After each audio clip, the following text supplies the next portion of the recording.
نحمده ونصلي على رسوله الكريم اما بعد فاعوذ بالله من الشيطان الرجيم بسم الله الرحمن الرحيم رب اشرح لي صدري ويسر لي امري واحلل عقدة من لساني يفقهوا قولي۔ پچھلی آیات میں ہم نے حج پر جانے والے لوگوں کی دو اقسام کے بارے میں پڑھا تھا کہ ان میں سے کچھ دنیا حاصل کرنے اور دنیا ہی کے لیے دعائیں مانگنے کے لیے جاتے ہیں، اور ان میں سے کچھ دنیا کے ساتھ ساتھ آخرت کی بھی فکر کرتے ہیں۔ وہاں بھی دو کرداروں کا ذکر تھا، یہاں آگے کی آیات میں بھی ہم دو طرح کے کرداروں کو ملاحظہ کریں گے۔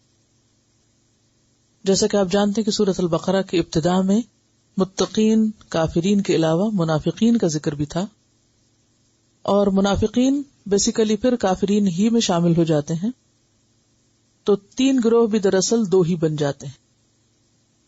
اس لیے عمومی طور پر آپ قرآن پاک میں دیکھیں گے کہ دو ہی گروہوں کا ذکر ملتا ہے، دو ہی طرح کے لوگوں کی بات ہوتی ہے، اور وہ دو گروہ ایمان اور عمل صالح کی بنیاد پر بنتے ہیں۔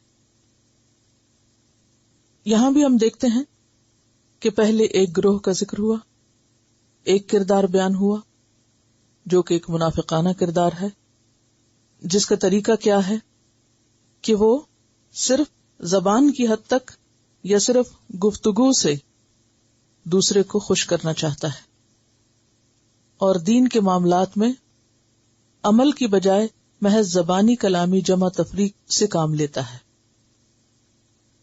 بعض روایات میں یہ بھی آیا ہے کہ یہاں اخنس بن شریک کی طرف اشارہ ہے، جو ایک منافق شخص تھا، بہت ہی فصیح و بلیغ تھا، بہت شیریں کلام تھا، رسول اللہ صلی اللہ علیہ وسلم کے پاس آتا، بڑی خوبصورت باتیں کرتا، آپ کو اس کی باتیں بہت بھلی معلوم ہوتی، بات بات پہ اللہ کی قسم کھاتا، اور گواہ بنا بنا کے اللہ کو کہتا کہ میں بہت سچا مسلمان ہوں اور مسلمانوں کا حقیقی خیر خواہ ہوں اور دلی دوست ہوں۔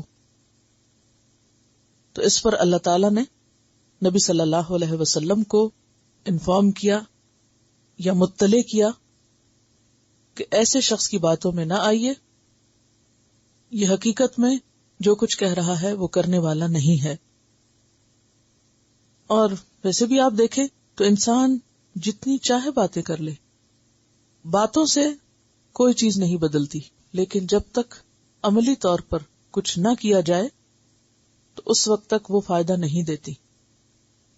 تو یہاں پر فرمایا وَمِنَ النَّاسِ، یعنی اگرچہ ایک خاص کردار کی نشاندہی کی گئی، لیکن جیسا کہ آپ جانتے ہیں کہ قرآن پاک کا ایک خصوصی مفہوم ہوتا ہے اور ایک عمومی ہوتا ہے۔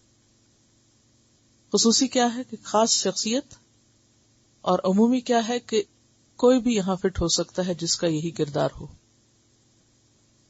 تو لوگوں میں سے بعض ایسے ہیں کہ جن کی باتیں تمہیں دنیا کی زندگی کے بارے میں یا دنیاوی موضوعات کے بارے میں بہت ہی اچھی لگیں گی، اور وہ باتیں کرتے ہوئے کئی بار اللہ کو گواہ بھی بنائے گا اپنی سچائی پر، حالانکہ وہ سخت جھوٹا ہے اور بڑا ہی ٹیڑھا دشمن ہے اور سخت جھگڑالو ہے۔ یہاں جو جھگڑالو ہونا ہے یہ ایک انتہائی ناپسندیدہ صفت ہے، چاہے بات میں جھگڑا ہو، چاہے لین دین میں جھگڑا ہو، چاہے پھر عملی طور پر جھگڑا ہو، جھگڑا اللہ کو پسند نہیں۔ باتوں میں کھینچا تانی، اختلاف اور جھگڑا اور فساد یہ ناپسندیدہ صفات میں سے ہے، بد اخلاقی میں سے۔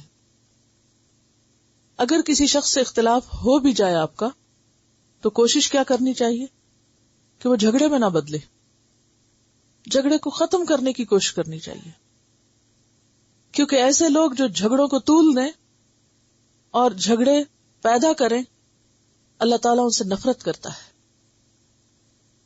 حدیث میں آتا ہے، بخاری کی روایت ہے کہ اللہ کے نزدیک لوگوں میں سب سے زیادہ ناپسندیدہ ابغض الرجال الی اللہ الالد الخصم، اللہ کے نزدیک سب سے زیادہ ناپسندیدہ شخص وہ ہے کہ جو بہت جھگڑالو ہے اور بحثیں کرتا ہے۔ نبی صلی اللہ علیہ وسلم نے فرمایا، ہدایت پانے کے بعد کوئی قوم گمراہ نہیں ہوتی جب تک کہ وہ جھگڑا جھمیلا نہیں کرتی. یعنی ہدایت پہ آنے کے بعد لوگ بھٹکتے بھی کیسے ہیں؟ جب وہ جھگڑوں میں پڑتے ہیں. اصل مقصد بھول گئے کہ دنیا میں کیوں آئے ہم.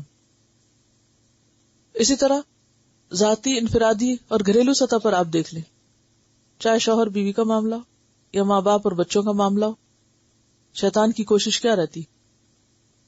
جھگڑانے کی، اختلاف ڈالنے کی، چھوٹی چھوٹی باتوں کو ایشو بنا لینا. تو جب جھگڑے ختم کرنے ہوتے ہیں تو کیا کہتے ہیں؟ مٹی پاؤ. اور مٹی کس پہ ڈالتے ہیں؟ مردوں پہ مٹی ڈالتے ہیں نا، ڈیڈ چیزوں پہ. جس کو چھپانا ہو، ختم کرو اس کو، مٹی ڈالو اس پہ. یہ کوئی اہم چیز نہیں ہے. ہماری زندگی کا مقصد اس سے زیادہ اہم ہے. ہم اس سے بڑے مشن کے لیے آئے ہیں. تو جہاں جھگڑے ہوتے ہیں وہاں سے برکت اٹھ جاتی ہے، رحمت اٹھ جاتی ہے. کیونکہ ایسے لوگ اللہ کے محبوب نہیں ہوتے، وہ اللہ کے ناپسندیدہ ہوتے ہیں. اسی لیے آپ دیکھیے کہ جو لوگ جھگڑا چھوڑ دیں اللہ تعالیٰ ان کو کتنا بڑا ریوارڈ دیتا ہے. نبی صلی اللہ علیہ وسلم نے فرمایا، جس شخص نے بحث اور جھگڑا چھوڑ دیا جبکہ وہ حق پر تھا، اس کے لیے جنت کے اطراف میں گھر بنایا جائے گا. تو اچھا اخلاق اور کرامت اور ڈگنیٹی کیا ہوتی ہے؟ چھوٹی چھوٹی باتوں کو ہوا دینا یہ ڈگنیٹی نہیں ہے، یہ اعلیٰ اخلاق نہیں ہے. اعلیٰ ظرفی کس کو کہتے ہیں؟ اعلیٰ ظرفی کسے کہتے ہیں؟ اعلیٰ ظرف لوگ. ظرف پھر وہی برتن والی بات، اور کل جو میں سمندر کی بات آپ سے کہی تھی. اعلیٰ ظرف لوگ وہ ہوتے ہیں جو چھوٹی چھوٹی باتوں کو مسئلہ نہیں بنا لیتے، وہ ان سے درگزر کر کے، ان کو اگنور کر کے اختلافی نہیں اتفاقی باتوں پہ گفتگو کرتے ہیں. سبحانک اللہم و بحمدک، نشہد ان لا الہ الا انت، نستغفرک و نتوب الیک.